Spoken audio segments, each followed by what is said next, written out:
Hello everyone, welcome back to my channel. For today's episode, we will be talking about Fantasyland, its past, present, and future. Both Fantasyland opened in 1955, and the only three major attractions to still be there since opening day are Snow White's Scary Adventures, Mr. Toad's Wild Ride, and Peter Pan's Flight. Followed by Alice in Wonderland in 1958 and the Matterhorn Bobsleds in 1959. Fun little fact, Pinocchio is actually not an opening day attraction. I know many people do think so. It actually opened in 1983, which brings me to my next point, the 1983 new Fantasyland expansion and its 36-year hiatus. And with it comes the burning question, why has Disneyland not received a Fantasyland expansion? Well, let's do a history lesson and find out why. Disney experienced major growth in the 1980s. With it came the addition of Epcot Center at Walt Disney World in Florida and the Tokyo Disney Resort in Japan. But Disneyland, being Walt's original Magic Kingdom, was receiving no type of love at all. Sounds a lot like what's going on today, isn't it? Yes, I'm still salty about D23. But anyways, let's not dwell on the past. So, 1983, Disney finally decided, let's remake Fantasyland. But why specifically Fantasyland? Weren't there other parts of the park that were more popular? Well, yes and no. See, when Fantasyland opened in 1955, it wasn't exactly what Walt wanted it to be. However, with limited time and money, Fantasyland was instead scaled down. Like, way down. Oh, I'm getting DCA flashbacks. So, with Walt's guidance, Fantasyland was instead built with the idea of later being updated. Since there was no proper budget for Fantasyland for any sort of elaborate design, it was given the theme of having a medieval traveling tent tournament.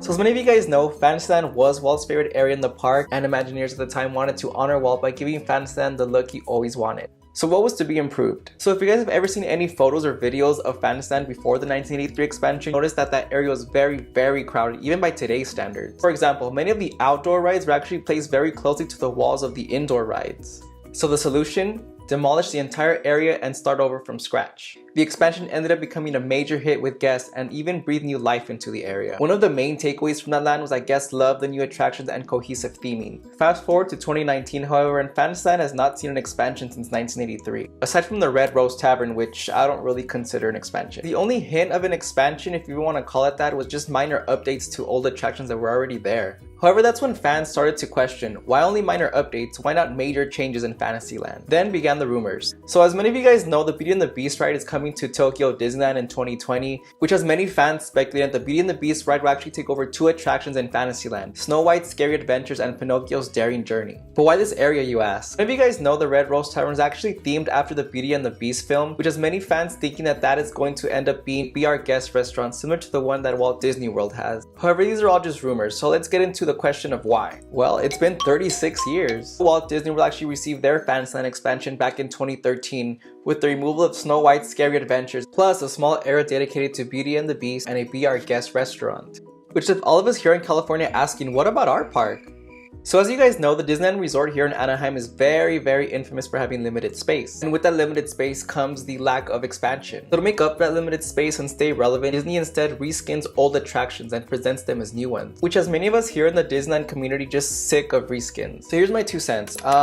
I really do want a Beauty and the Beast attraction, but I don't think it should sacrifice any other ride. No, I think the Snow White ride, at least for me, it's one of my favorite rides. People just say it's outdated, but I mean, it's an original attraction. And no, I'm not trying to sound like a Disney purist. However, when it comes to Fantasyland, I do want them to preserve as many attractions as they can. And even though people might say that all the rides there are outdated, it's that nostalgia that unfortunately takes over me when it comes to that land. Let's just say Disneyland does end up doing what they did with Fantasyland in the 1980s, demolishing the entire land. I would be fine with it as long as we still get to keep the same original rides that were there, just an updated version of them. In case some of you guys don't keep up with rumors, the Beauty and the Beast attraction and the rumored Frozen attraction are rumored to actually take up 2 slots in the Fantasyland area. If that ends up being the case, however, I actually would be completely against the Fantasyland expansion.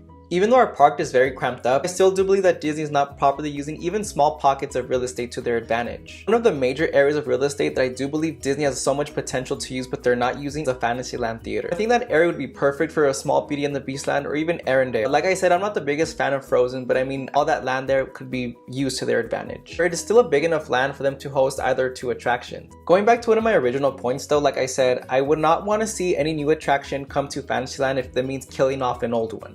You know, I really think that would defeat the purpose of a Fantasyland expansion. And with the current Project Stardust underway, I do believe that'll open up new possibilities for any sort of Fantasyland expansion in the future. But those are my 2 cents. What do you guys think? Please comment down below, like, and if you're new to this channel, please subscribe.